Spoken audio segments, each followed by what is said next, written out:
Hey guys, so just a quick brief foreword before I start this video. This is a rant slash discussion. I'm talking mostly about the diminishing returns changes which just came with the most recent mid-chapter patch. I am genuinely very curious in your opinions about this change, so if you do have any prior to getting into this video, I would love it if you would put them in the comments, because I just really want to hear what other people's thoughts about this are. Long story short, I really dislike these changes and I sort of do some showcases in the video and discuss it more in detail. But yeah, I'm really curious to know what the general community's thoughts are, and if you have any feedback at all, please say it in the comments, because I want to hear from lots of people. So yeah, thanks for watching, and I hope you enjoy this discussion style video, and I'll see you guys later when I maybe actually play DBD for the first time in 7 years.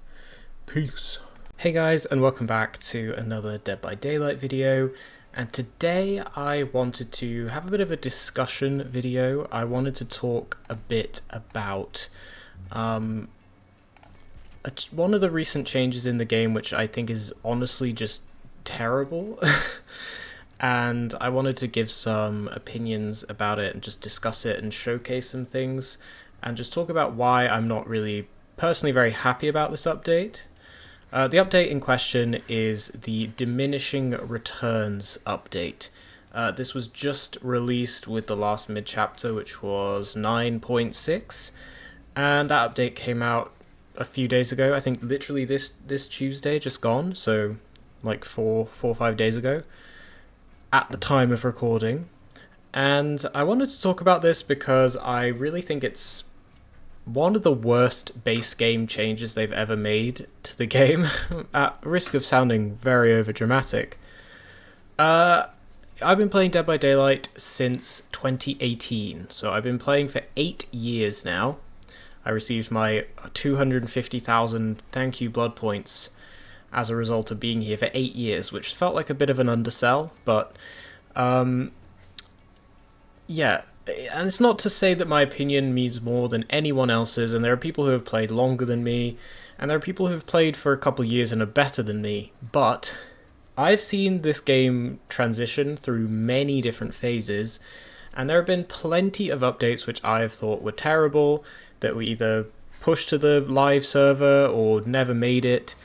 DBD has been through so many different phases, and I think generally speaking, the game is a lot better than it was back in 2018. Some people may tell you otherwise, but I personally think the overall balance of this game is so much better now. However, I don't like this change. So if you're unaware of what Diminishing Returns is, it's the recent update where basically stacking perks or effects that give you the same buff to a certain stat are diminished the more of them that you have. That was a bad explanation. But effectively, if you run Will Make It plus Botany Knowledge, they will go in order of size. So whatever is your biggest effect, you get the full 100% effect of that. So Will Make It gives you 100% healing speed when you unhook someone. So that will still be at 100%.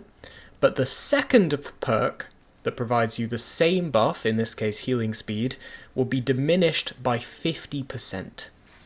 So in this example, Botany Knowledge would be reduced from 50% down to 25%, which is a humongous nerf. However, every successive perk after that is diminished even further, so your third effect only provides 25% of its intended benefit. And I think the fourth is like 12.5, and I think it goes down to like 5% for your fifth effect. It's pretty hard to stack 4 different perks of the same effect, but it is possible with healing speed because you can bring a medkit. So I basically have on a build with 5 healing speed perks, pretty much the most healing speed you can get in the game right now. And of course you can actually, as Survivor, stack much more than 5 effects, because you can run stuff like Circle of Healing on another character and Leader on another character, which will allow you to have even further healing speed.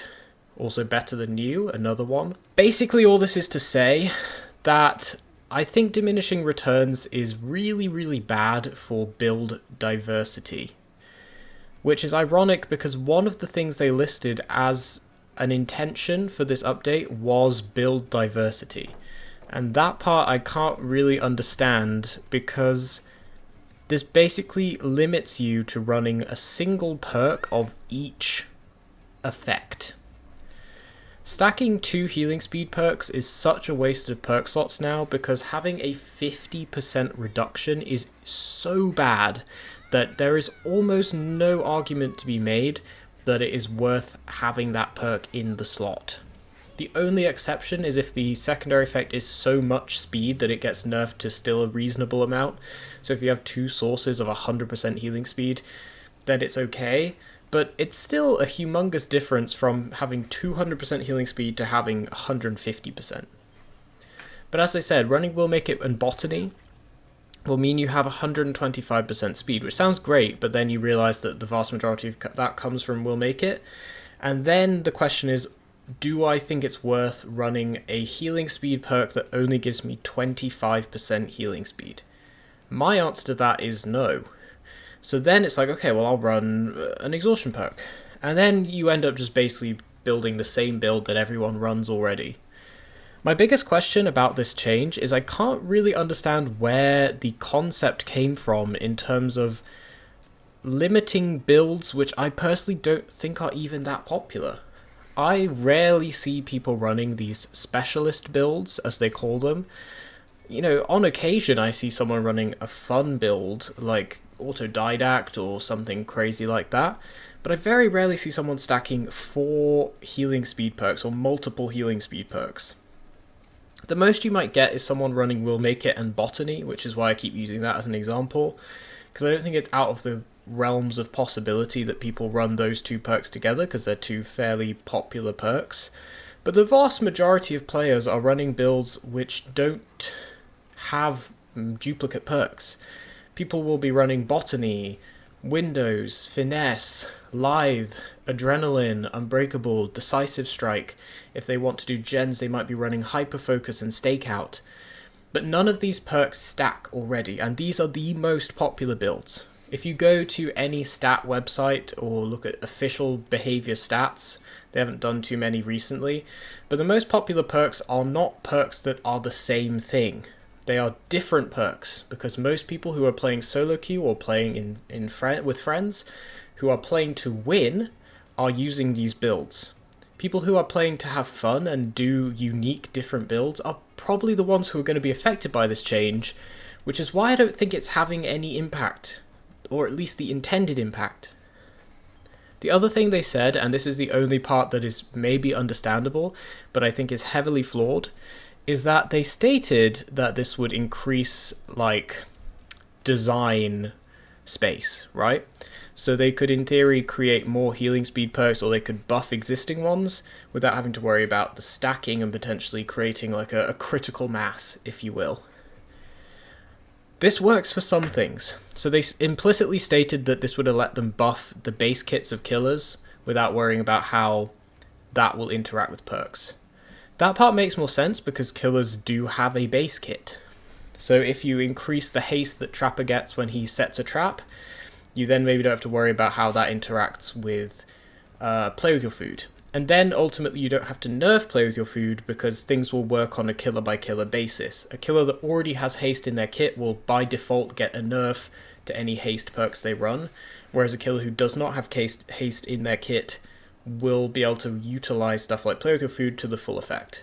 This is the only part to me that makes logical sense, but this isn't an equivalent thing because survivors don't have a base kit. So you cannot buff anything on a survivor at the core. You could say maybe they could reduce healing speeds or things like that, but that's never going to happen. That's clearly not their intention. So all this does is impact what I would describe as different creative and interesting builds by forcing everyone to run a build that consists of 1 perk of each type.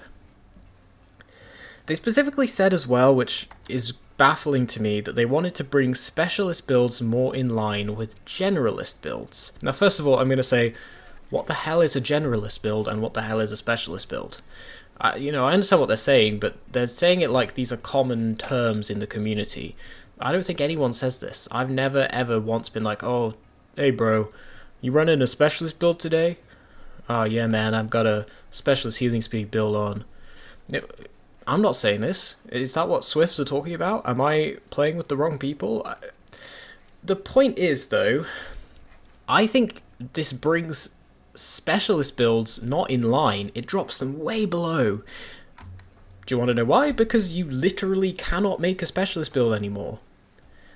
Unless a specialist build consists of running botany and then 3 perks that interact with healing in some way but don't actually give you more healing speed. But then that's not really, I think, what they had in mind.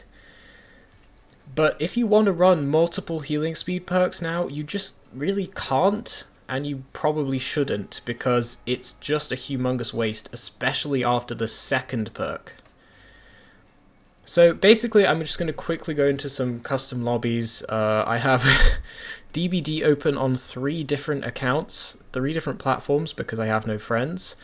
And I'm going to basically just show you a build where the individual is running only will make it, and show you the speed of that. And then I'm going to show you a build where I'm stacking every single possible healing speed effect in the game, and show you the difference in time. Because I don't think it's going to be much. This is without the med kit. I mean, it's pretty fast. It's like, what, 3-4 seconds? Right, so now what we're going to do is we're going to try with Will Make It alone.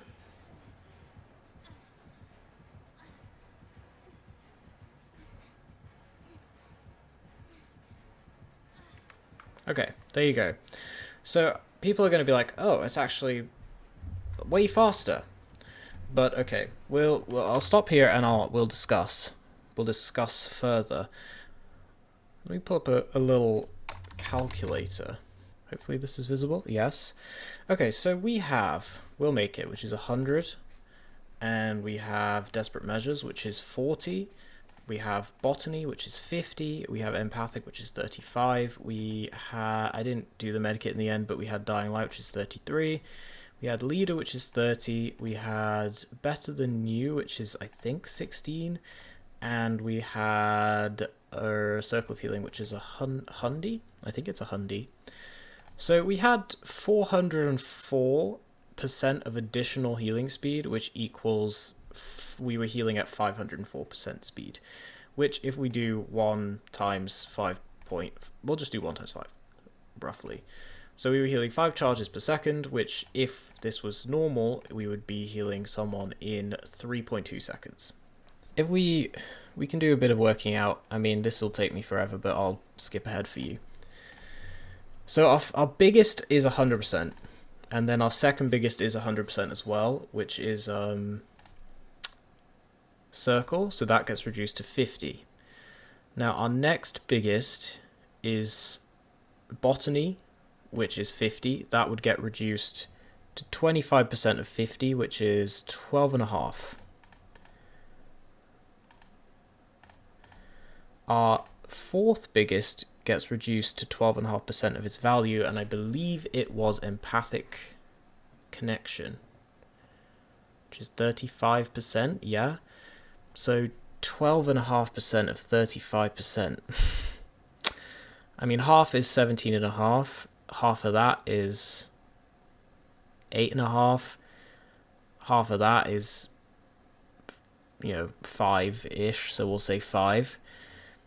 And then from that point on, I mean, it's all just snuff, really. And this is my point, right? Is that beyond the first 2, which gave us 150% healing speed, which is why it seemed quite quick, presumably mostly everything from this point onwards gave us 5% or less. So we also had Desperate Measures, which was only 20%, so 5% of 20%.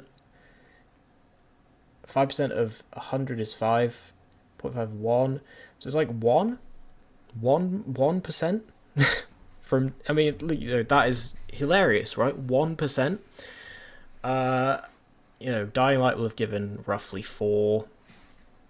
What else? We had Leader, which will have given, roughly 4. So you have a perk which is giving you 4%. We had Better Than You, which I don't even know if I want to work that one out. 8, 4, 2. It was probably giving less than 1, but we'll just say 1. So I think this is... Okay, it's fine. So I think this is everything, right? I said 1, 2, 3, 4, 8, 7 effects. I have 8. 1, 2, 3, 4 on me, and then Dwight had 3 plus Dying Light. Yeah, so 8 effects. This is with 8 different healing speed effects.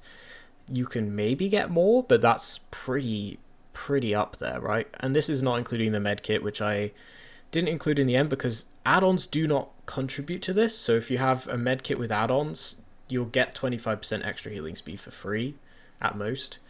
But the medkit itself is reduced. But altogether, this gives us 177.5. Now, our last number was 404. So we get less than half of all the effects combined. This is basically almost the same as in the past running Botany plus Will Make It. 2 perks. It's almost as good as running 2 perks. And this is 8 different effects, which is almost borderline impossible to do anyway. You could do it in a Swift, but it's insane. And you could get slightly higher, right? There's We're Gonna Live Forever is 100%, so you can get 300%ers. We'll Make It, Circle of Healing, We're Gonna Live Forever. Medkit plus add-ons can be 75%. So you can get it slightly higher than this, but it's crazy. Beyond the first 2, which would have given us almost this number, that's another thing worth mentioning. We got 100 plus 50 from the first 2 effects, which is, so for 1, 2, 3, 4, 5, 6 additional effects, we only got 27.5%. But do you understand what I'm saying here? Is that we're stacking so much. And this was, I'll go through the video and we'll time things. I'll have that show up. It's almost absurd to think that this is so significant. But it's even just the first 2, having your second perk nerfed by 50% is humongous. Anything after that is worthless. We're talking single digits for perks which were giving 30-40%.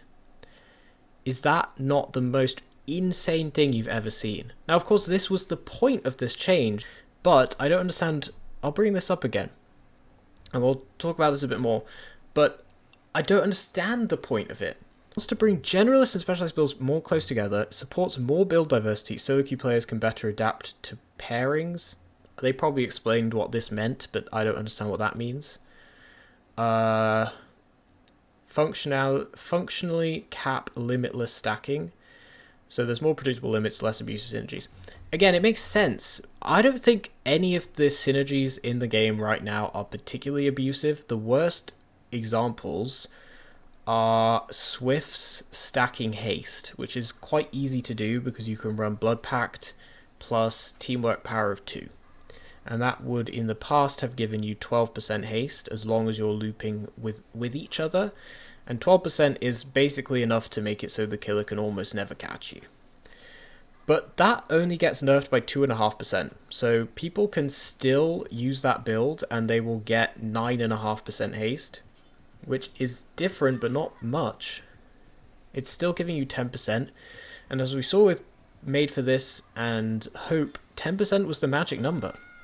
It's still giving you that. So that isn't really affected.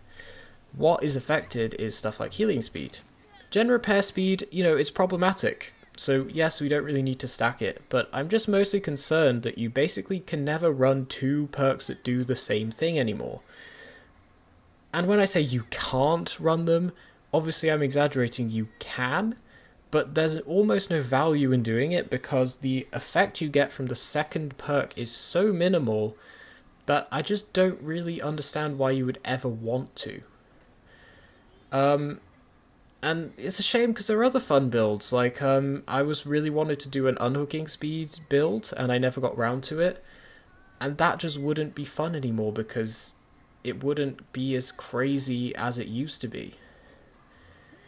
Sabotage speeds can't stack, and it makes other perks functionally much worse, stuff like leader, because if you're running leader, any player who already has a modifier to healing speed or unhook speed, their modifier is probably bigger than yours, which means that you're only giving them like half of what leader says it does, which leader's already bad at 30%.